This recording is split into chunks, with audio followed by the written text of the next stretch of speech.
Bonjour à tous, aujourd'hui on va parler de Où es-tu monde admirable de Sally Rooney.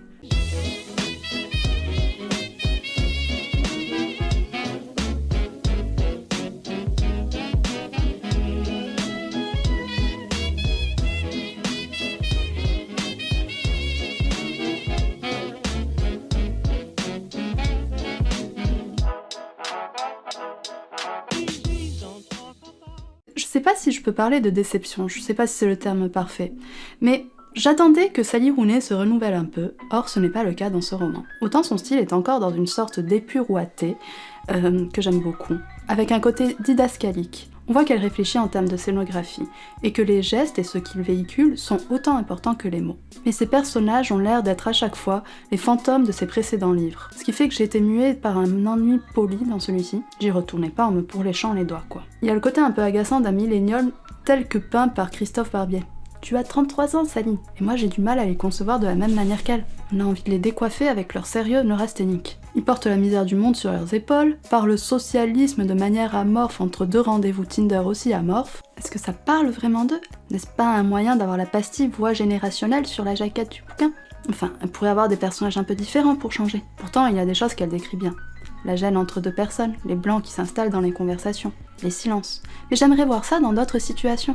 J'aime sa singularité, sa manière de peindre l'incommunicabilité entre les gens, la solitude moderne. Mais je ne peux m'empêcher de penser qu'elle pourrait traiter les mêmes sujets avec d'autres profils. Je sais que c'est un argument de très mauvaise foi. Elle a écrit un livre et je pleurniche parce que ce n'est pas exactement celui que j'attendais, mais quand même que si, mais quand même que pas tout à fait. C'est désaturé, inodore, une voix un peu monocorde qui semble nous dire des choses quand même profondes, à croquer un réel évocateur. Le scrollage, les monosyllabes en guise de conversation, l'environnement urbain sous plastique, et d'autres choses moins réalistes, ce qu'on pourrait appeler par exemple l'anxiété écologique, que pour ma part je n'ai jamais rencontré dans la vraie vie, à part sur une bannière de BFM pour parler de la jeunesse. La manière dont les conversations doivent forcément avoir une portée politique, que j'avais déjà trouvé agaçant dans Conversation with Friends. Le côté « sommes-nous vraiment conscients de nos privilèges » qui a un fort potentiel mémesque. Je sais pas, moi j'aime bien parler politique, mais je trouve qu'ils en parlent sans saveur, sans émotion. On a l'impression de lire un tract avec des dessins libres de droit. Et juste une éternelle remise en question qui confère presque au nombrilisme. Si à cohabitation avec un mec, il faut à tout prix qu'il y ait la découverte d'un historique porno et qu'on parle d'exploitation des femmes. Si elle veut acheter quelque chose, elle va culpabiliser et parler de l'exploitation des pauvres. Et quand je dis elle, je m'aperçois que je parle de manière indéterminée, parce que, à vrai dire, je n'arrive même plus à savoir qui est Alice et qui est Eileen. Elles se ressemblent tant. Ersatz de Marianne et aussi des héroïnes de Conversation with Friends. Il y a des scènes qu'on a déjà vues dans ces autres romans. Les scènes de sexe par exemple, mi-figue, mi-raisin, où ils regardent le plafond une fois que c'est terminé, et qu'on attend juste de voir la lumière percer à travers le voilage. D'ailleurs, les scènes de sexe, parlons-en. Je pensais que ça allait remettre un peu de couleur dans tout ça, mais pas du tout. Alice, je peux te demander si tu aimes faire des fellations? Ce n'est pas grave si tu n'aimes pas. En retirant ses doigts de sa bouche, elle a répondu oui. Tu m'en fais une si ça te va. Tu veux venir sur moi? A-t-il demandé?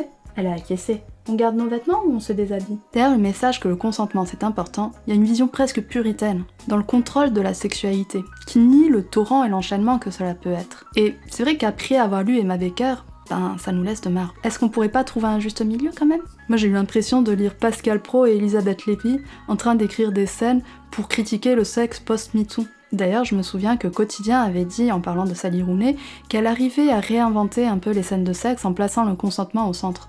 Sauf que j'ai l'impression qu'elle a pris le compliment trop au mot et qu'elle se caricature. Ça devient forcé, ça devient un poil ridicule. Et ça m'a fait un peu penser aux shoujo, ces mangas qu'on lit quand on est adolescente, où tout est un peu britannique, avec beaucoup de rougissements, beaucoup de fausses pudeurs, qui a un côté assez adolescent, je dirais. C'est aussi un hommage à la respiration en pleine conscience. Que ce soit les scènes de sexe, ou même en général dans leur vie, elles se concentrent énormément sur leur respiration. Et d'ailleurs, on peut aussi noter que ça parle bien de la réactivité de l'épiderme humain. C'est-à-dire qu'elle précise tout le temps que le teint devient rouge, rose, de toutes les couleurs, qu'il est humide ou sec. C'est assez amusant. Je l'avais déjà remarqué d'ailleurs dans Normal People. Et donc voilà le témoignage d'une jeunesse souffreteuse, ennuyée et ennuyeuse, privilégiée et culpabilisant de l'être. En tant que membre de la génération croquée, je ne me suis pas du tout reconnue dans le portrait. Et c'est l'écueil que doivent éviter les voix générationnelles. Celui de s'enfermer dans une peinture de mœurs irréalistes, avec des personnages doubles de personnages déjà peints ou de l'auteur. Sally Rooney est vue comme une ermite. Ce serait bien qu'elle se mélange un peu à la foule pour trouver de nouvelles inspirations. En tout cas, ça me fait m'interroger sur la littérature. Comment cela se fait-il que des livres restent définitivement fermés, nous font penser un peu à des planètes dont l'atmosphère serait hostile, et qu'on arrive à se fondre, à fusionner avec d'autres. Que certains nous procurent une sensation de gratitude alors qu'on a l'impression de perdre notre temps avec d'autres. Quoi qu'il en soit, il paraît qu'être écrivain, c'est essayer d'écrire le même livre à chaque fois. Sally Rooney, j'aimerais bien qu'elle prenne cette maxime un peu moins littéralement. Je vous remercie de m'avoir regardé et je vous dis à très bientôt.